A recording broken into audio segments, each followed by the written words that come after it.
James Densley is the Deputy Director at the Violence Prevention Project and a criminology professor at Metropolitan State University in Minnesota. James, very glad to have you on the program. Good morning to you. Good morning. Thanks for having me. Let's be blunt. There are assertions, particularly online, that some transgender people are more likely to be involved in mass shootings. You track this. Is there any truth to that? No, is the short answer. Even when you get a couple of cases, particularly in a short time span, it can create a perception of a pattern when there actually isn't one. Statistically, we call this a base rate problem. But if you look at the data, we have a database of mass shooters in the United States. There are 201 individuals in that database. 196 of them are male. 4 are female, and 1 person is transgender. So that shows you that if you think about 1% of the population identifying as being transgender, that they're actually underrepresented in the database, not overrepresented. So the facts just don't bear out. But let's talk about this, because if you and I were to go online right now, there are claims coming largely from the United States, but also from some politicians in Canada, that the identity of this purported shooter was part of the calculus here. What do you think the motivation is of those people who were posting that? In some ways, it seems politically convenient because it's a way of demonizing a certain group of people so that we don't have to have the bigger conversations about firearms or about public policy that may have also been part of this picture.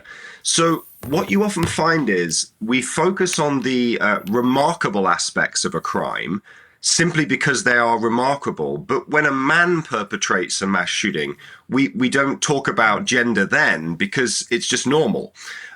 So it's a way of diverting the conversation away from some of the other underlying factors here. And there's been an attack on transgender people, particularly from the right, here where I live in the United States, about their access to bathrooms and to sports and to other things as well. And so I think this fits within this broader narrative of focusing on that group of individuals as deviant and as somehow outside of mainstream society. Who is, when you look at the data, and I know you look specifically at mass shootings where more than four or more people are killed in the United States, who is responsible for most of those mass shootings? Well, as I mentioned, if you're talking about gender, it is men. It's 97.5% male. And then there are also some other risk factors there, though, which are really important, which is to say that mass shooters tend to have a grievance, and they tend to be in an existential crisis. The people who perpetrate mass shootings are not necessarily mentally ill, but they're certainly not mentally well. And they are often suicidal and looking to sort of air a grievance with the world, which is why they perpetrate a crime like this. And so thinking about giving people a purpose and a reason to live is a really important step in thinking about prevention and getting upstream of these crimes. But again, when it comes to gender, the overwhelming majority are men. James, this doesn't happen on the regular in Canada.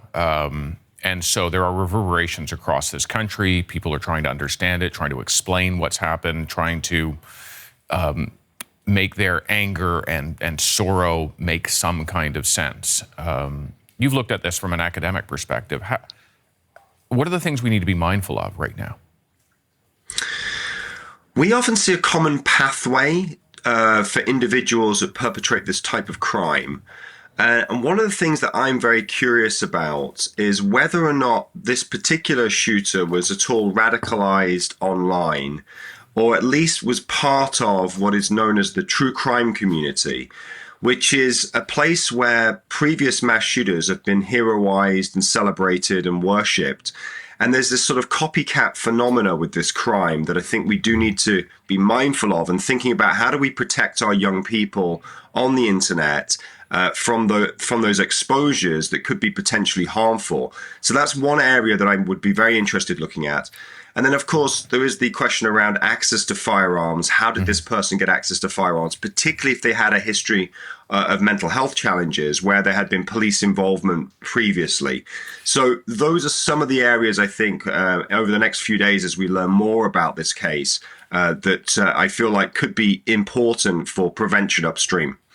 And James, I'll be clear, the investigation by the RCMP ongoing. We do not yet have any idea what motivated this, whether there is a radicalization as you've described. Certainly, that I would think that would be something investigators would be looking at if there is any evidence of that, which we don't know at this point. Absolutely. Yeah. James Densley. Absolutely. Yeah. Thanks very much. Thank you.